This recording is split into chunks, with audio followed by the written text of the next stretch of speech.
रोडच्या बाजूला जे दगड लावले ते शिर्डी किती किलोमीटर आहे ते दिसलेच नाही, ते दुसरं दाखवलं काही. तर आपण समजू की आपला मेळ हुकला आहे ना. तर हे आपल्याला करायचंय. म्हणजे एक पार्ट आहे की सिलेबस फॉलो करायचा आहे आणि एक पार्ट आहे लोकांना आपण सांगणार कसं, काय सांगायचं लोकांना. तर यामध्ये आपण काय सांगतो, जनरली एखाद्याला व्यवसाय सांगायचा. सर आता आपण दोहेरी बोलू. म्हणजे मी असं नाही की तुम्ही ऐकणार आणि मी बोलत राहणार. काय सांगतो प्रवीण सर लोकांना, आपण एक नवीन व्यक्ती तुम्हाला भेटली, काय सांगतो आपण, कसं कसं म्हणजे काय सुरुवात कशी करणार, त्याचं बॅकग्राऊंड आहे, तो सर्व्हिस मॅन आहे की शेतकरी आहे, त्याच्या हिशोबाने आपण त्यांना प्लॅन, जसा शेतकरी असेल त्याची गरज काय, त्यांच्याकडे पैसा आहे त्याला शेकोटी आपण सांगू शकतो, अशा प्लॅन. दीपाली तुम्ही कसं काय सांगता, काय विचार करता सांगायच्या आधी, तुम्ही कोणत्या म्हणजे तुम्हाला जॉब करायचा आहे का बिझनेस मध्ये उतरायचं आहे आणि मग तिथून पुढे तुम्हाला काय करायचं आहे त्याची पहिले आधी माहिती काढतो किंवा त्यांचं फॅमिली बॅकग्राऊंड काय याची माहिती काढतो आणि मग पुढे त्यांना आपल्या गोष्टीमध्ये इंटरेस्ट आहे की नाही हे ओळखून मग त्यांना पुढची माहिती बरोबर. आपल्याकडे दोन प्रकारचे लोक येतात. एक तर थेट खरेदी करतो आम्ही, ती भरपूर संख्या येते आणि आपला आग्रह असतो त्यांनी काम केलं पाहिजे. खरेदी करणारा प्रत्येकच आपल्यासोबत येऊन नेटवर्क करील असं नाही, है ना. तर यामध्ये काय एक पुस्तक जे आहे रॉबर्ट कियोसाकी मी लिहिलेलं रिच डॅड पुअर डॅड, है ना, त्यामध्ये जरा बरा क्लास असेल तुम्ही त्यांना नेटवर्क मध्ये सांगायच्या त्या, त्यांना माहित नाही रिच डॅड पुअर डॅडच्या लेखकाला रॉबर्ट कियोसाकीला हे माहित नाही की भारतामध्ये आरसीएम नावाची कंपनी आहे, डायरेक्ट सेलिंग मध्ये काम करते, हे माहित नाही त्यांना. जगात खूप कंपन्या येतात पण त्या वेगवेगळ्या कंपन्या रिच डॅड पुअर डॅडचं जे एज्युकेशन आहे, काय एज्युकेशन आहे त्यांचं, त्या पुस्तकामध्ये त्या पुस्तकाच्या लेखकाने दाखवले की दोन वडिलांची तुलना दाखवली त्यांनी. एक ते स्वतः रिच डॅड म्हणजे रॉबर्ट कियोसाकी, ते माझे वडील कोण, तर अमेरिकेमध्ये एका स्टेटचे शिक्षण अधिकारी, नोकरी करणारे, चांगलं शिका, स्कोर आणा, पगार घ्या, चांगल्या पगारासाठी काम करा म्हणणारे. आणि दुसरे वडील कोणते, एक मित्र आहे पण मित्राचे वडील त्यांचं शिक्षण कमी आहे पण व्यावसायिक आहेत ते, तर ते काय शिकवतात पैसे कमवण्यासाठी आणि शिकलेले वडील जे नोकरी देत ते काय शिकवतात, या दोघांची ती तुलना केली त्यांनी. आणि त्यानंतर एक दुसरं पुस्तक लिहिलं त्यांनी, कॅश फ्लो क्वाड्रंट नावाचं. ते पुस्तकच आहे की पैसा कसा येतो आणि ते असं सांगतात की जगभर लोक माझा cash flow quadrant network marketing सांगण्यासाठी वापरतात. हे मी एकदा वाचलं, तर मी वाचलं तर मला आपल्याला वापरता येऊ शकतं का, तर मी त्याला वापरायला सुरुवात केली आणि मी वापरायला सुरुवात केली तर मला असं लक्षात आलं की बऱ्यापैकी चांगले लोक त्याला ऐकतात की काय आहे भानगडे. तर मला असं वाटतं की ते तुम्हाला मी सांगावं. फार कमी वेळेत सांगतो मी तुम्हाला आणि नंतर आपण परत पुढच्या टप्प्यामध्ये जाऊ.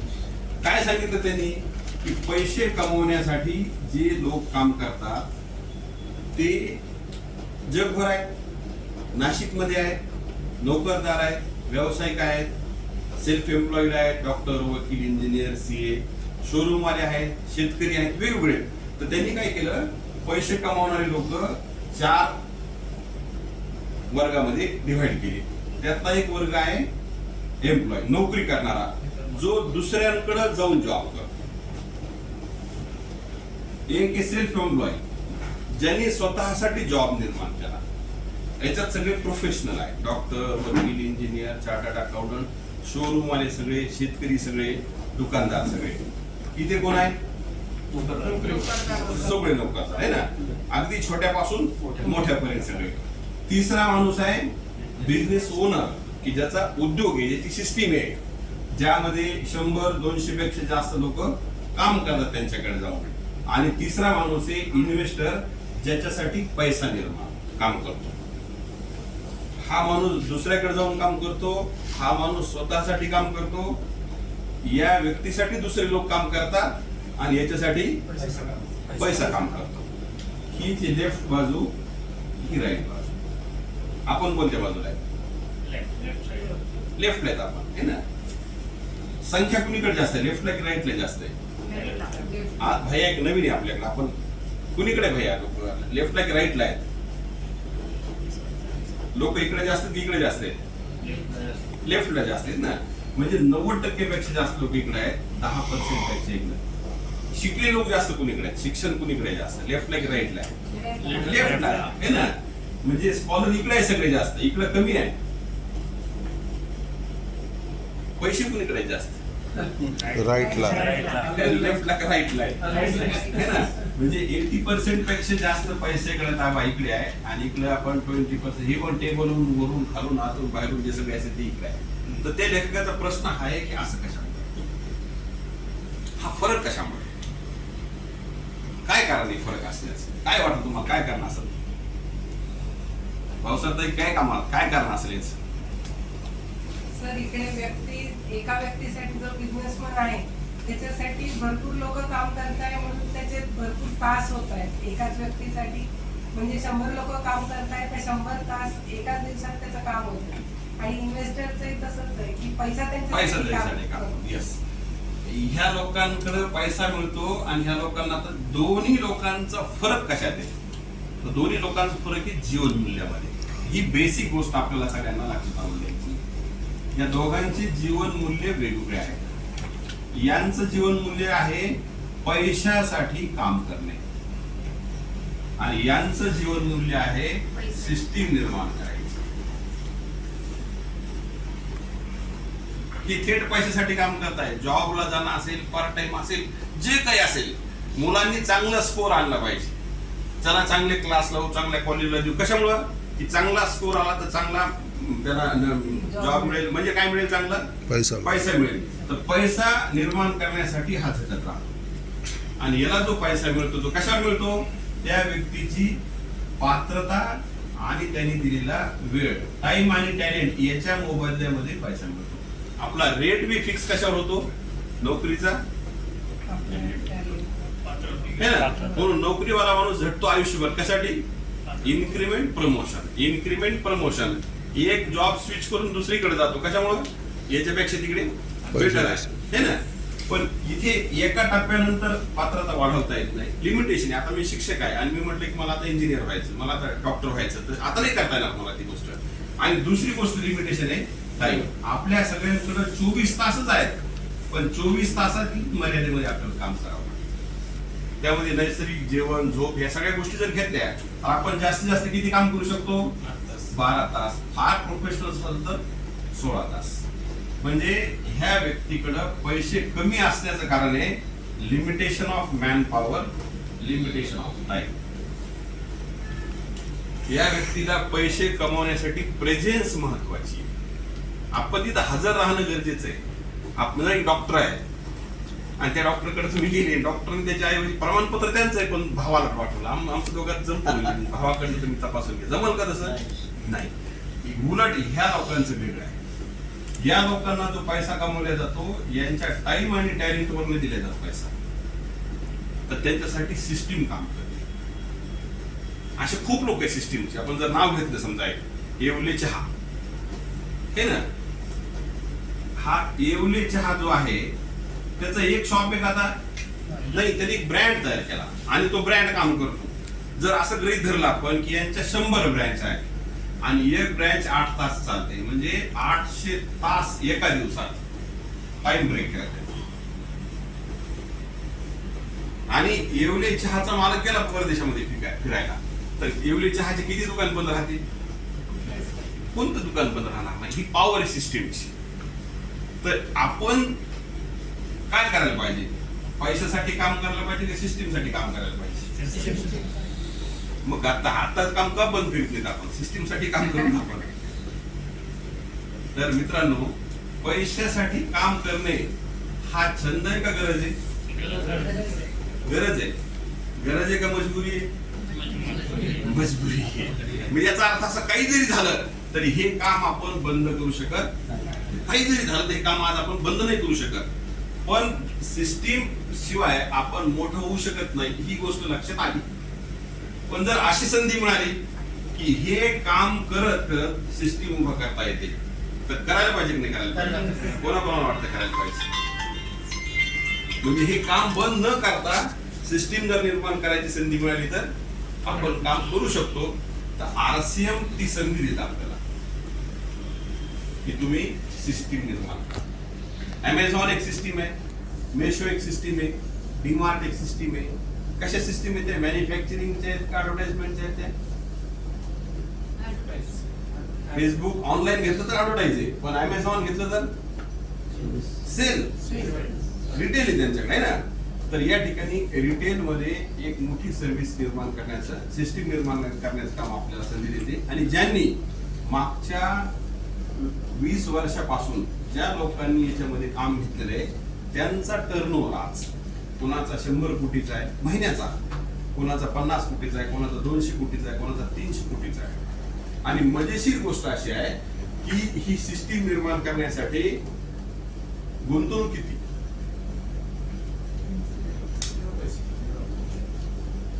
ज्या व्यवस्थेसोबत आपल्याला तयार करायचे काम आरसीएम सोबत यांनी 20,000 कोटी रुपये लावले, तर आपण किती लावायला पाहिजे? पुरी करायची. जे काम आपण रोज करतो तेच काम यात करायचे. पैसे कमवणं हे सुरू आहे. आपण सिस्टीम निर्माण करण्यासाठी जरी आपल्याला सुरुवात केली, मला वाटतं हे काम आपल्यासाठी चांगलं होऊ शकतं. इतका मुद्दा घेऊन आपण इथे थांबू शकतो. मग समोरच्याकडे ही क्युरिओसिटी निर्माण होते की कशी काम करते सिस्टीम, कसं काम चालतं, काय व्हायला पाहिजे. तर त्यावेळेस आपण याच्यानंतर एक व्हिडिओ प्ले करू शकतो. कोणता व्हिडिओ? आरसीएम अभियान प्रचार दाखवू शकता, किंवा खुशी की चावी दाखवू शकता, किंवा यूएसबी दाखवू शकता. या 3 पैकी कोणताही एक व्हिडिओ जेव्हा आपण दाखवू तेव्हा काय समोरच्याला काय दिसतं? जेव्हा व्हिडिओ दाखवतो तेव्हा काय दिसतं की कंपनी, त्या कंपनीची प्रोफाईल आहे, त्या कंपनीचे इन्फ्रास्ट्रक्चर आहे, त्या कंपनीचा ट्रॅक रेकॉर्ड आहे, कंपनीचे अचिव्हमेंट्स आहेत. आणि महत्वाची गोष्ट, मी पहिला माणूस नाही त्याच्यामध्ये जाणारा, मी खूप उशिरा चाललोय. हजारो लाखो लोक याच्यामध्ये काम करतात. हे दाखवणं गरजेचं आहे. हे सगळं दाखवल्यानंतर ऍक्च्युअल करायचं काय काम? आपल्याला नवीन व्यक्तीला सामील करण्यासाठी करायचं काय? तर त्यांना हे सांगायचंय की ज्या रेग्युलर वस्तू तुम्ही घरी वापरताय आरसीएम ब्रँडच्या वापरा, चेक करा.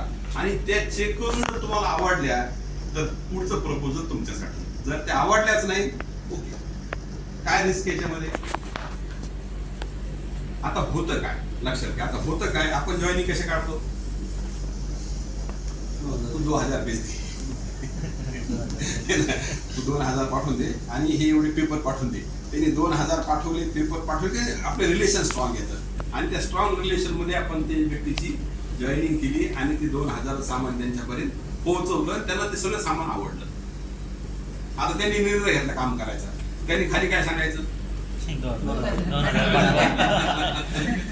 तू 2000 पाठवून दे. आता ठीक आहे की आपण थोडस कमिटेड आहोत, आपण कंपनी पाहिली, आपण अॅनिव्हर्सरी पाहिली, आपल्याला हे वातावरण माहिती, मग आपण एका शॉप मधनं सामान घेऊन त्याच्या घरी घेऊन जायला आपल्याला काही वाटलं नाही. त्यांनी काय करायचं? त्या व्यक्तीने काय करायचं? इथं काम आपलं. आता तो माणूस कन्व्हिन्स आहे, तयार आहे तो माणूस, पण त्याला हे नाही सांगा वाटत की मी कुठे जाऊन कोणाला सामान, त्याची इगो हटली असते. आणि हे काहीच केलं नाही त्याच्यासोबत. आपण जरी समजा एखाद्या व्यक्तीला असं वाटलं की ठीक आहे, हे मला कळलं, हे जे काही सामान मी कोणाची पिशवी भरून नेऊन देतोय तर मी हे तयार करायला लागलो काम, मी याच्यासाठी करतोय, हे त्याचं क्लिअर झालेलं नाही. किंवा आपण दुसरं उदाहरण सांगतोय, एक नोकरीवाला म्हणजे कोण? बाल्टीनं पाणी घेणारा. आणि नेटवर्क वाला म्हणजे कोण? पाईपलाईन वाला. पाईपलाईन तयार करतो मी. हे बघा, हे पुस्तक खूप सुंदर पुस्तक आहे, पॅराबल ऑफ पाईपलाईन. की एक व्यक्ती आयुष्यभर जरी बाटलीनं पाणी भरत राहिला तर तो पाणी काढलं तर त्याला मिळणार, पण पाईपलाईन जर झाली आयुष्यभरासाठी तर हे त्याला काय म्हणतात? म्हणजे मी एखाद्या व्यक्तीला सामान पोहोचवतोय नेऊन, मी एखाद्या व्यक्तीला सांगितलं तिसऱ्या ठिकाणी परत सामान पोहोचवतो, त्याचं हे क्लिअर आहे मी का करतो, की मी पाईपलाईन करतोय किंवा मी सिस्टीम तयार करतोय. जर हे दोन्ही माहित नसेल तर तो माझं सामान कोणी आणून दिलं तर माझ्यासाठी फार चांगलं आहे, तुम्ही काय मला तिसऱ्या माणसाला घेऊन सांगायला लागले, होतं का नाही? हे थोडं क्लिअर करणं गरजेचं आपल्याला. म्हणून आपण काय करूयात, प्रत्येकासोबत जेव्हा तो रजिस्ट्रेशन झालं, रजिस्ट्रेशन झाल्यानंतर त्यांच्यासोबत आपल्याला एक काम करायचंय. ते सगळ्यात पहिलं काम कोणतं असेल तर त्यांना LP क्विक दाखवायचं. ते कोणत्याही शहरात. म्हणून कंपनीनं 3 गोष्टीवर आता प्राधान्यक्रमानं काम करणं सुरू आहे. त्यातलं एक पहिलं काम आहे की जितकी आउटलेट आहेत भारतातले त्या सर्व आउटलेटला अपडेट करायचं. अपडेट करायचं म्हणजे त्यानं आहे त्या लोकेशनवर घ्यायचं. आता सध्या तरी अजून ही कंडिशन नाही आली आपल्याकडे कोणती की 300 स्क्वेअर फीट पेक्षा जास्त जागा पाहिजे. याच्यात अजून त्यांनी सूट दिलेली आहे. पण लोकेशनवर घ्या, पत्त्यावर घ्या, फर्निचर हेच वापरा, त्यातलं जे मर्चंडाईज दिलेलं आहे डिस्प्ले ते वापरा. एक काम. दुसरं काम कोणतं दिलंय आपल्याला? दुसरं दिलंय की आरसीएम आता प्रेझेंट मध्ये जसं आहे तसं लोकांना शो करा.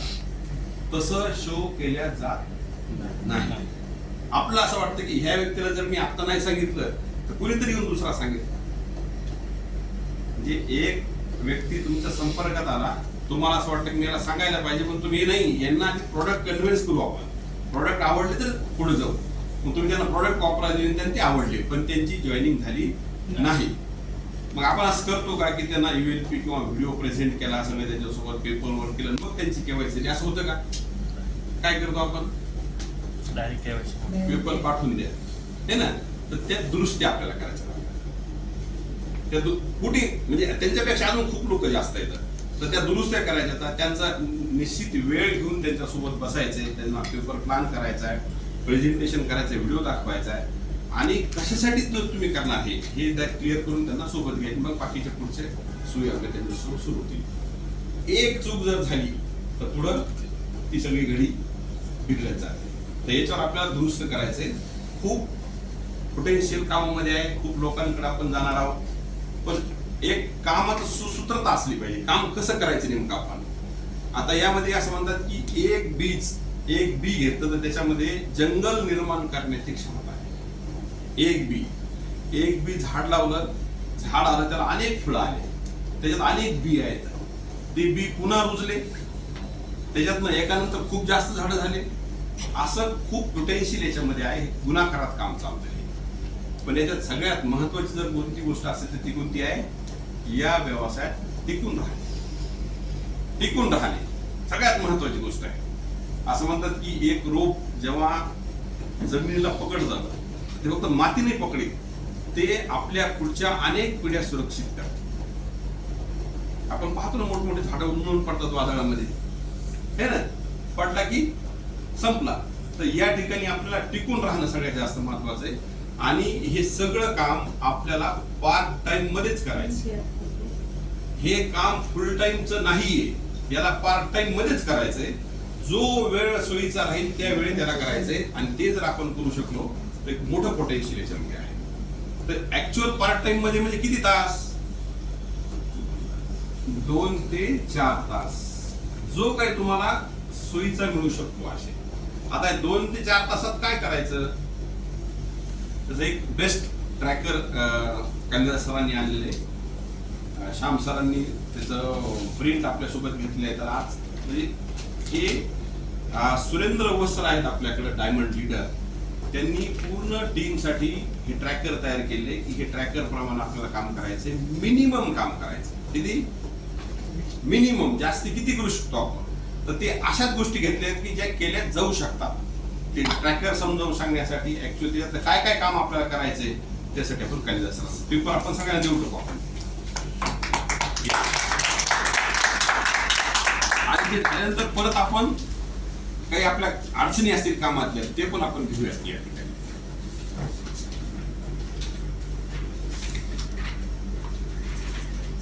याच्या झेरॉक्स काढायच्या आता आपल्याला, त्याचे काही प्रति आपल्याकडे ठेवायचे. तर हे वैयक्तिक आपण भरायचं. झेरॉक्स काय करायचं? आपल्या टीम मध्ये जे भरणं काम करतात त्यांच्यापर्यंत पोहोचवायचं.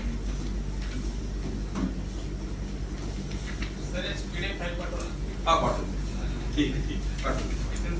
हो येस.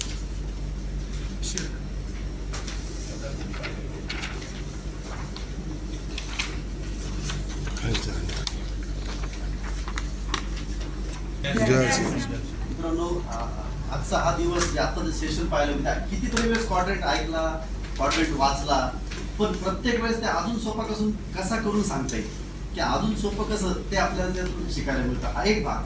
आणि दुसरा भाग की ऐकला कितीतरी वेळेस आपण जसं म्हणायला जातो, सांगतो किंवा रॉबर्ट किंवा मी वाचलेले, मी जे वाचलंय, रिनॅड वाचलं, बिझनेस स्कूल वाचलं, सगळं वाचलं. समजलं किती पुढचा मुद्दा आहे. आणि जर समजलं असेल तर ते सूत्र आपण आपल्या व्यवहारात उपयोगात आणतोय का? कारण नुसतं वाचून समजून काही कामाचं नाही. ती इन्फॉर्मेशन झाली, ती माहिती झाली, पण त्याचं रूपांतर ज्ञानामध्ये तेव्हाच होईल जेव्हा आपण ते सूत्र आपल्या प्रत्यक्ष आयुष्यामध्ये वापरत असू. त्यामुळे ज्या वेळेस सर हा क्वाड्रंट सांगतात त्यावेळेस मी पुन्हा एकदा रेकॉर्ड करतो, पुन्हा ऐकतो, कारण ते सूत्र अजूनही पूर्णपणे समजलेले नाहीयेत आपल्याला. आणि जर समजलेले असते तर ते आपल्या व्यवहारात असले असते.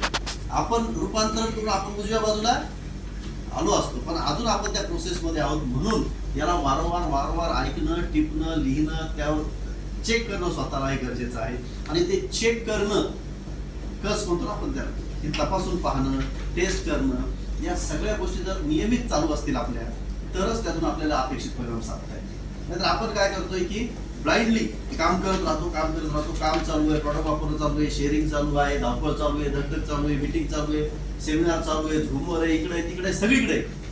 रिझल्ट परिणाम किती दिसत आहेत हे पण जर आपण टप्प्याटप्प्यावर तपासलं असू तर आपल्याला दिलेल्या वेळाचं आपल्याला आउटपुट लक्षात येईल, कळेल आपल्याला. आणि त्यासाठीच मग या चार्टला जर आपण पाहिलं नीट काळजीपूर्वक, इतका सुंदर हा चार्ट बनलेला आहे, इतका अभ्यासपूर्ण बनलेला आहे.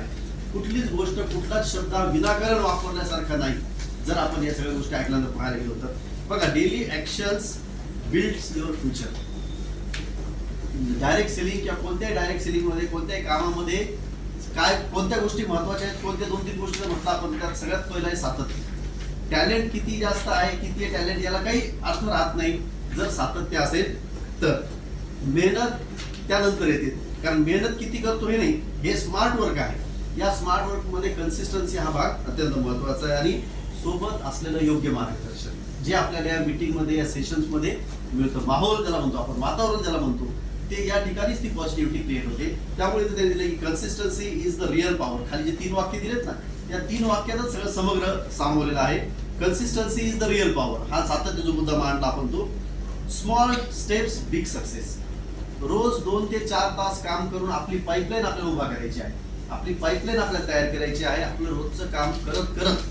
तर त्यासाठी मग छोटे छोटे टप्पे काय असतील, एलिफंट बाईट टेक्निक त्याला म्हटलं जातं, की एक हत्ती तुम्हाला संपवायचा आहे तर एक घासानेच तो संपू शकतो. एक छोट्या छोट्या गोष्टीच ते पूर्ण होऊ शकतं. आणि त्यासाठी रेग्युलर ट्रॅकिंग, की माझ्या स्टेप्स बरोबर चालल्यात का.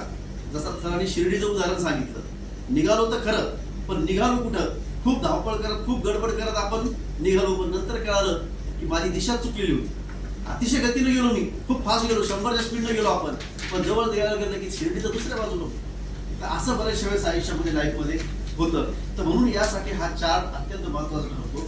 हा कुणालाही दाखवायचा नाही, आता कुणाला दुसऱ्याला दाखवण्यासाठी नाही, हा मला स्वतःला चेक करण्यासाठी आहे की मी जो वेळ देतो आहे तो किती परिणामकारक आहे, आउटपुट येत आहे का त्याचं, काय विनाकारण मेहनत चालू आहे. तर यासाठी काय दिलेलं आहे, हा हॅबिट ट्रॅकर म्हटलेला आहे. माणूस हा सवयीचा पुतळा आहे, या सवयीनेच सगळं घडणार आहे. सवयीच माणसाला घडवतात आणि सवयीच माणसाला बिघडवतात. तर यासाठी आपल्या हॅबिट्स आपल्याला ट्रॅक करायच्या आहेत, रोज करायच्या आहेत, याचा आउटपुट पाहायचा. आणि जर याच्यावर आपण काम करत राहिलो तर दर महिन्याला, 2 वर्षांनी, 5 वर्षांनी नाही, दर दिवशी, दर आठवड्याला, दर महिन्याला आपल्याला परिणाम दिसत जाणार, सकारात्मक परिणाम दिसणार आहेत प्रत्येक पावलागणिक. तर याच खूप मुद्दे नाही त्याच्यामध्ये. किती मुद्दे मोजा बरे, 7 मुद्दे. हे 2 ट्रॅक का दिलेत, 31 दिवस म्हणजे महिन्याचे दिवस आणि 7च कामं, 7च टास्क, 7च ऍक्शन्स आहेत की ज्या रोज करतोय का आपण हे चेक करण्यासाठी हा हॅबिट ट्रॅकर आहे. पहिली ऍक्शन कोणती आहे,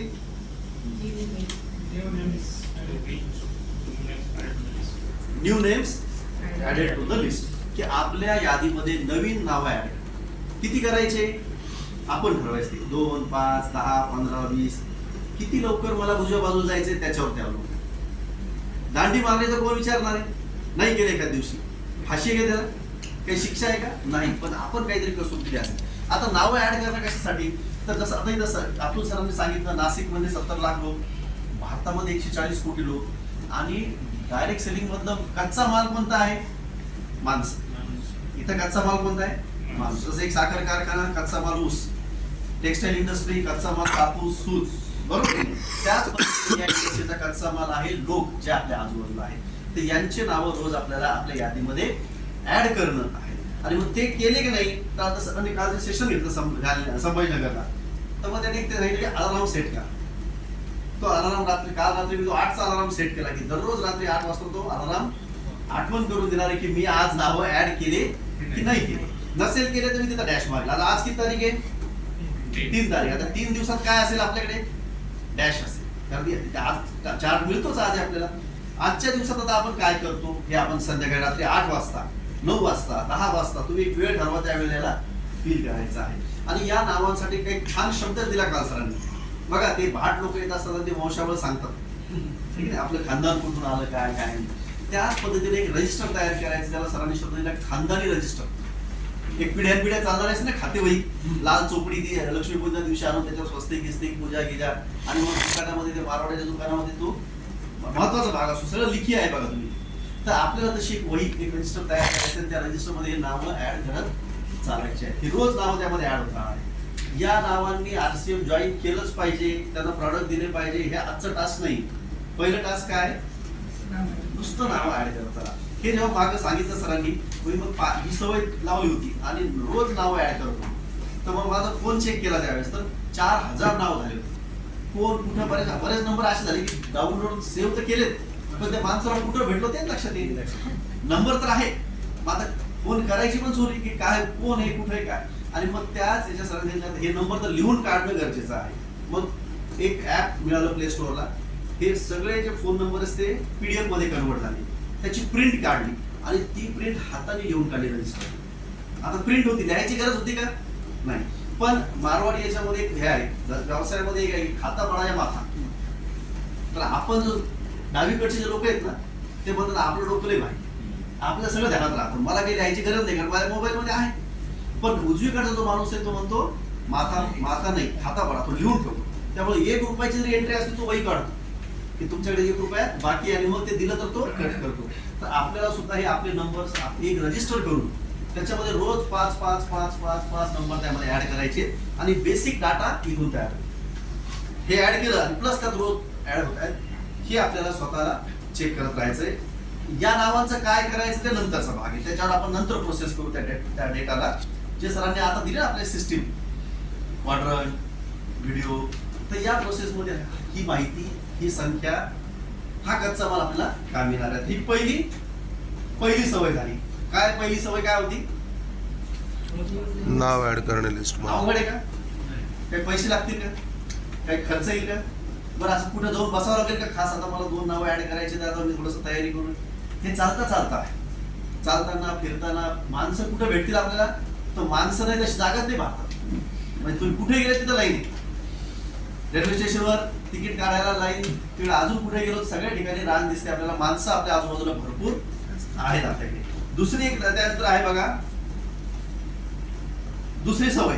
कोणती दुसरी सवय? बळीराम सर वाचा. येस. आता 2 जर नावं आपण रोज घेतले तर 30 दिवसात किती नावं आले? 60 पर मंथ नाव आपल्याकडे ऍड व्हायला लागले. आता या डेटाला प्रोसेस करण्यासाठी दुसरी सवय दिली ती म्हणजे प्रॉस्पेक्ट कॉल. फोन का काय करायचं फोनवर, कसं बोलायचं फोनवर, काय बोलायचं, किती बोलायचं, कधी बोलायचं, कसं बोलायचं हा एक स्वतंत्र विषय आहे, पुन्हा त्या प्रशिक्षणाचा विषय आहे. आणि म्हणून हे प्रशिक्षण आपल्याला वेळोवेळी घ्यावे लागणार आहे. तर बोलताना पहिला कॉल आपला चला या आपण RCM ची कंपनीचा ऐकून असं असेल का?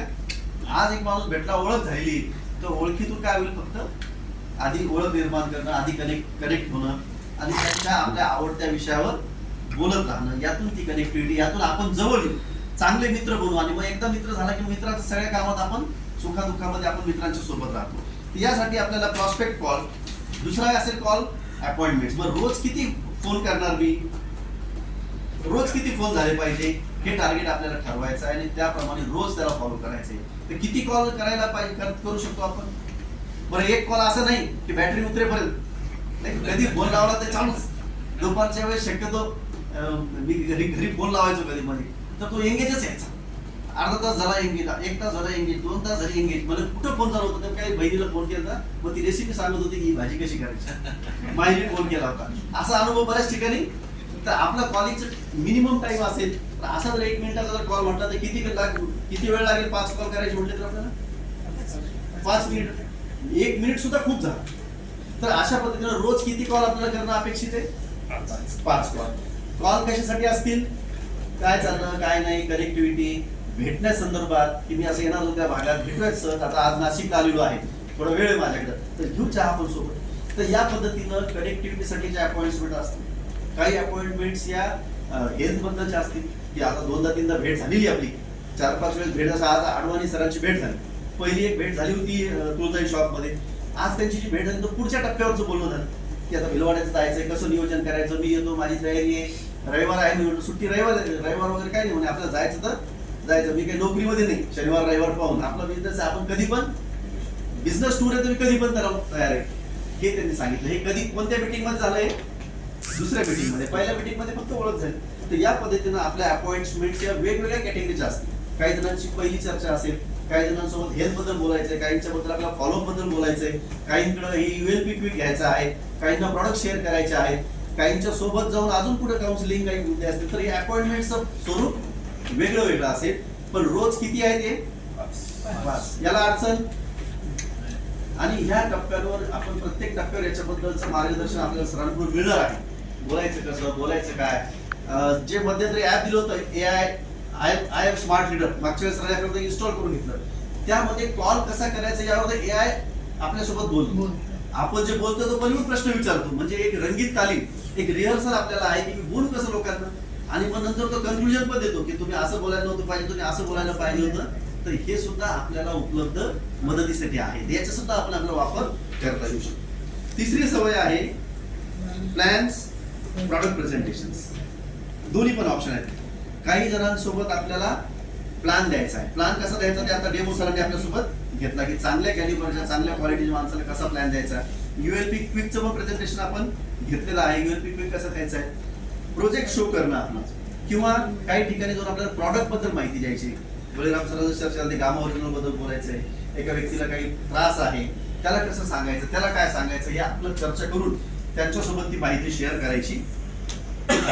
रोज किती दिलं इथं अपेक्षित? 2 दिलेले आहे. महिन्यात किती व्हायला लागले? 7. यात असं होऊ शकतं की आज एकच झालं, आज रविवार आहे, आज किंवा वर्किंग मध्ये होतो त्या दिवशी एकच झाली माझ्याकडून बोलणं, एका दिवशी नाही झालं, असंही होईल. होणार असं 100% होईल असं अजिबात अपेक्षित नाही. पण जसं मला आता आज रविवार सुट्टी आहे तर मी माझ्या आठवड्याभराचा ऍव्हरेज काढू शकतो की दररोज 2चा येणार तर मी आज 5 जणांना भेटणार, आज 6 जणांना भेटणार. त्यामुळे माझा जो ऍव्हरेज आहे विकली तो मी त्यामध्ये कव्हर करू शकतो एक्स्ट्रा वेळ देऊन. शनिवार रविवार सुट्टी आहे, काय जणांचं बळीराम सरांना शनिवार रविवार सुट्टी आहे, त्या दिवसात आपल्याला ते त्या वेळेप्रमाणे कव्हर करता येईल. तर प्लॅन्स प्रॉडक्ट प्रेझेंटेशन महिन्यामध्ये 60 ही एक सवय आपल्याला लावायची आहे. त्याच्यावर काम आपल्याला सुरू करायचं आहे, म्हणून याच्यावर ट्रॅकिंग दिलेलं आहे. चौथा काय आहे? Sales PV book. काही जणांचं भेट असेल प्रॉडक्ट शेअरिंगसाठी, त्यांना प्रॉडक्ट द्यायचे आहेत, त्यांना काही वस्तू द्यायच्या आहेत. आता परवा मेसेज आला आपल्या नाशिक मधूनच की मला मी शॉप पासून लांब राहते, इथे मला प्रॉडक्ट पाहिजे, जुनं रजिस्ट्रेशन आहे, कोड बंद झालेला होता, म्हणजे अगदी इतका बंद की संपर्कच नाही आता, अगदी एकदम. त्यांचा तो मेसेज आला की मला एक बॉक्स पाहिजे तेलाचा आणि गामा ओरिजिनल पाहिजे. तर मी कॉल करण्याचा प्रयत्न केला तर कदाचित ते त्यांचं काय ऑनलाईन सेशन वगैरे चालू आहे सध्या. त्यांचा पुन्हा रिप्लाय आला की मी हे पाहिजे हे पाहिजे, मग माझा कोड बंद आहे, मग माझ्या वहिनींच्या कोडवर मला द्या. बरं तुमचा जर कोड सुरू झाला तर चालेल का?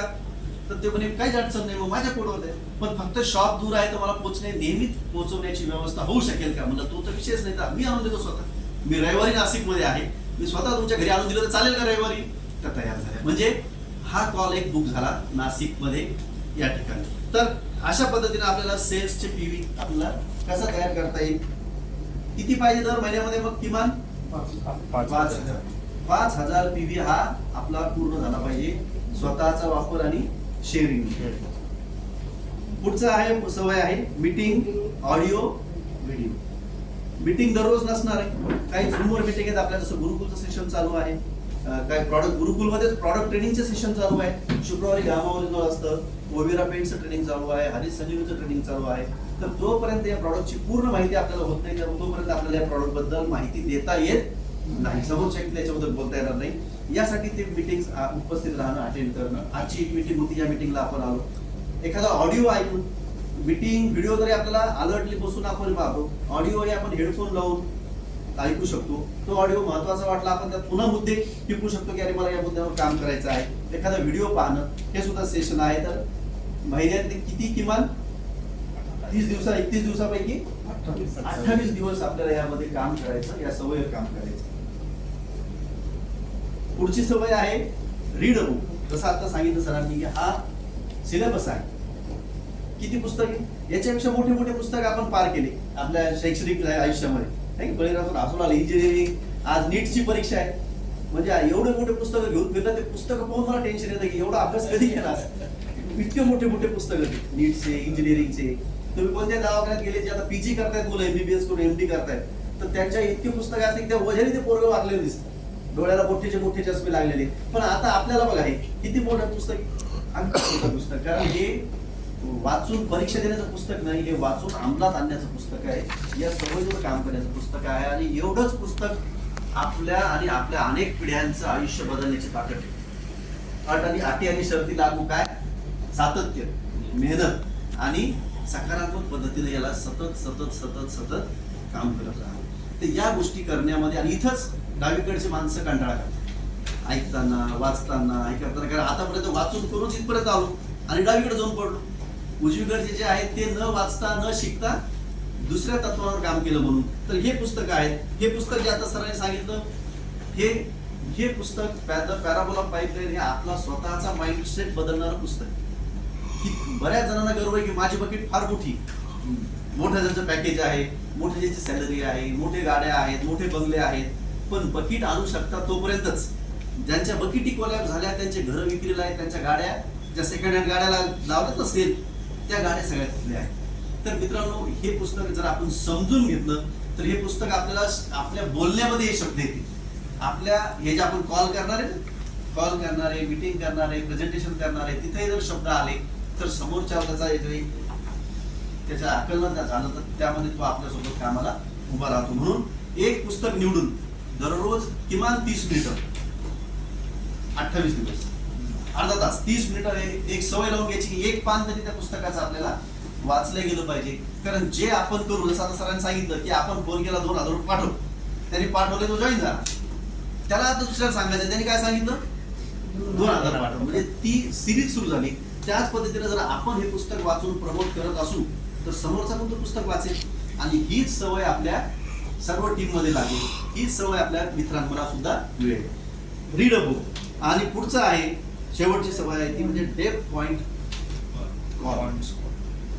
म्हणजे आपल्या डेप्थ, आपण सरांनी स्ट्रक्चर सांगितलं आपल्याला की आपण इथं आपलं रजिस्ट्रेशन झालं आणि त्यानंतर मग आपल्या असा अनेक लोक आपल्यासोबत आलेले आहेत आपल्या टीम मध्ये, आपल्या स्ट्रक्चर मध्ये.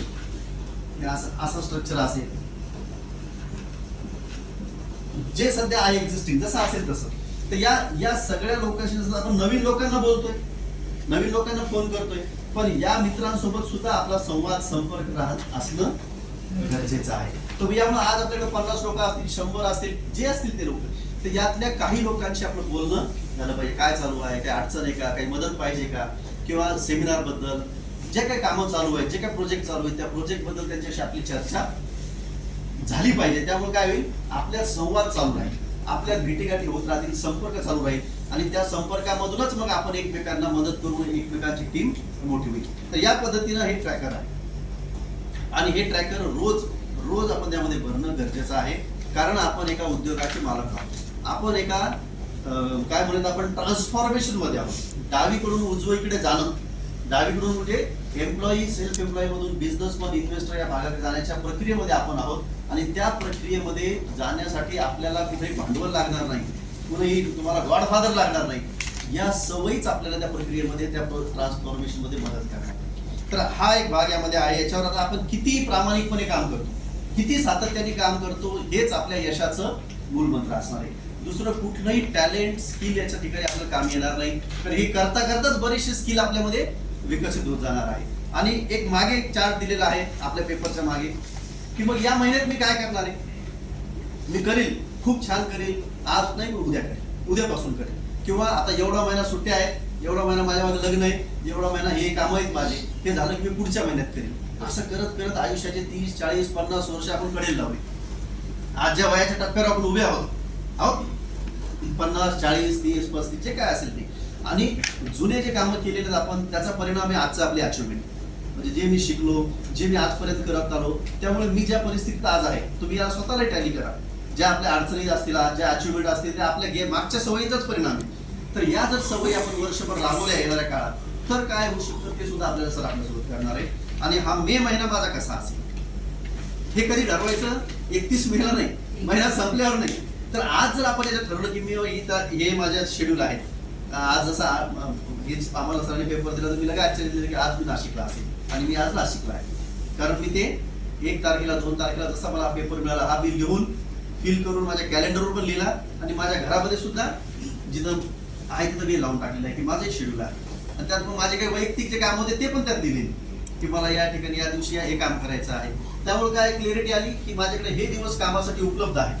23, 24, 25 मी भिलवाड्याला असणार आहे, 8 तारखेला परभणी आहे, 9 तारखेला जालना आहे, 10 तारखेला पुन्हा मी नाशिकला सेमिनारसाठी. मग त्यासाठी काय तयारी करायची, त्यासाठी मला पुन्हा कुणाला बोलवायचंय, तर हे चित्र कधी स्पष्ट होतं जेव्हा माझं कॅलेंडर तयार आहे.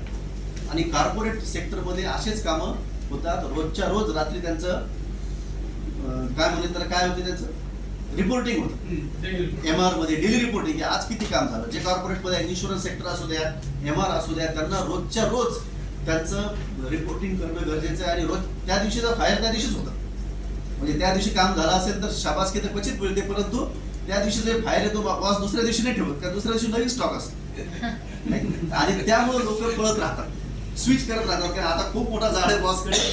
अगदी आमचे मित्र काय आहेत, जसं आपले मित्र SBI मध्ये आहेत मॅनेजर, तर त्यांना सुद्धा ते सुद्धा सांगतात की आजचं फायर आजच आहे, आम्हाला नगदी व्यवहार उधारीत नाही. तर आपल्याला हे आपलं कॅलेंडर मेंटेन करायचंय, कारण आपण उद्योजक आहोत आणि आपण जर हे करत असू तर अशीच सवय आपल्या येणाऱ्या टीमला सुद्धा मिळणार आहे. आणि त्यातून जे संघटन तयार होणार आहे ते गायडेड मिसाईल सारखं होणार आहे, अनगायडेड नाही, स्वैर नाही. तर मित्रांनो याचा परिणाम काय होऊ शकतो हे जर आपण ठरवलं, याच्यावर जर आपण काम केलं तर काय रिझल्ट येऊ शकतात, माझं काय टार्गेट असेल, मी हे कशासाठी करतोय, हे आपण डावीकडचं उजवीकडचं पाहिलं, गोल्स पाहिले, माझं काय ध्येय आहे, मला हे कशासाठी करायचंय. जोपर्यंत हे स्पष्ट नसेल तोपर्यंत आपल्या या सवयींमध्ये ती तीव्रता नाही येणार. तर ते काय करायचं आहे, तर यासाठी आपण पुढचे जे मुद्दे असतील ते अत्यंत महत्त्वाचे असतील. त्यामुळे तुम्ही याला सिरियसली नोट करा, शक्य असेल रेकॉर्ड करा, कारण यावरच पुढचं काम सुद्धा उभं राहणार आहे. हाच याचा फाउंडेशन आहे, हाच याचा पाया आहे. हे करण्यासाठी मी ज्यांची नेहमी धडपड असते, नाशिकमध्ये आता आपल्याला मोठं काम उभं करायचं आणि ते आता नाशिककर नाशिकला दत्तक घेणं म्हणतो ना आपण, की नाशिकमध्ये आता तोपर्यंत नाशिक नाही सोडायचं जोपर्यंत चांगले अचिव्हर्स, चांगली टीम, चांगलं स्ट्रक्चर नाशिकमध्ये उभं राहत नाही, चांगल्या सवयीत इथलं पूर्ण अभियान येत नाही. तर की त्यांनी ज्यांनी ठरवलेलं आहे, ज्यांनी पक्क केलेलं आहे, असे आदरणीय श्याम सरांना मी आपल्या जोरदार टाळ्या.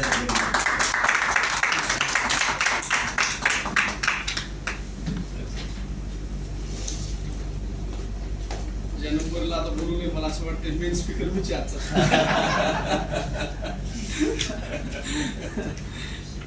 थँक्यू.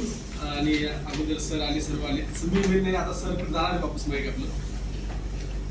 सर्वप्रथम आज इथे उपस्थित सर्व लीडरचं मी जोरदार टाळ्यामध्ये स्वागत करतो.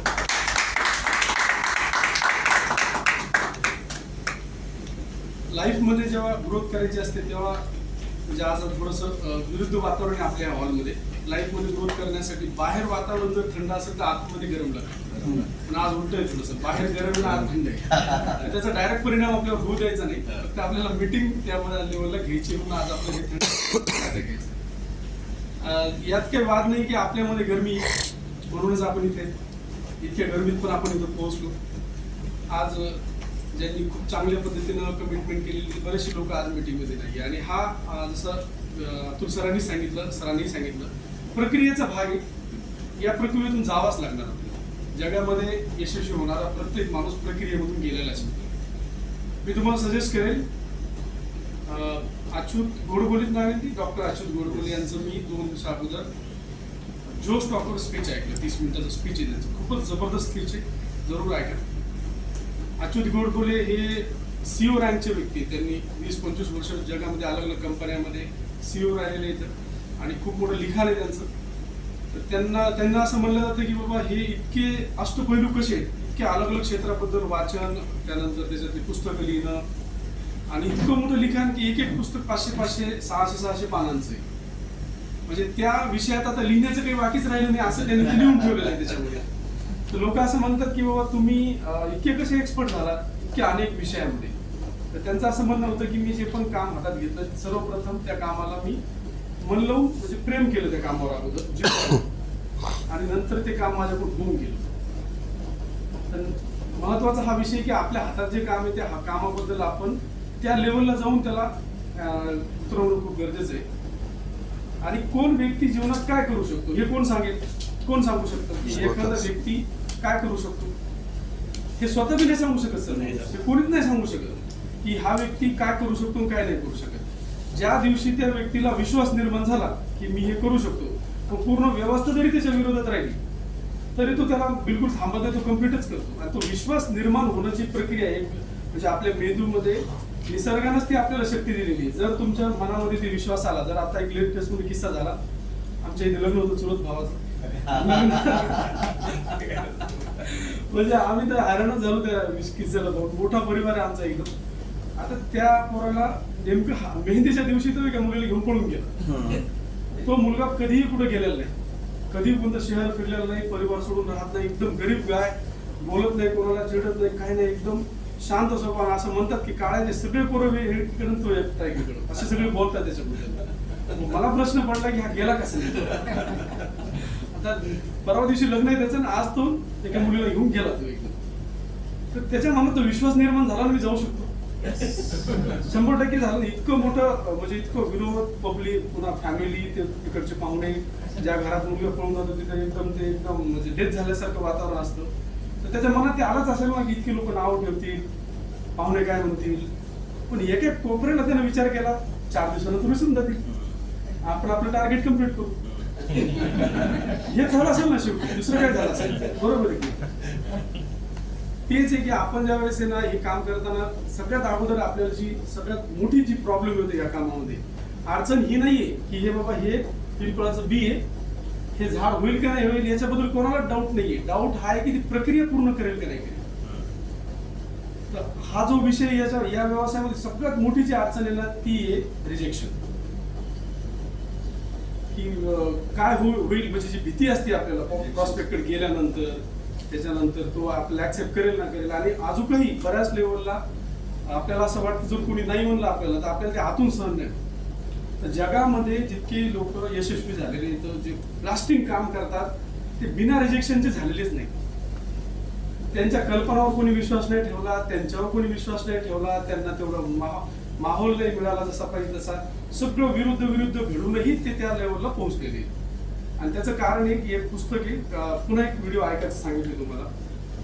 त्याच व्हिडिओचं नाव तुम्हाला माहित नाही पण तुम्हाला संदर्भ देतो मी.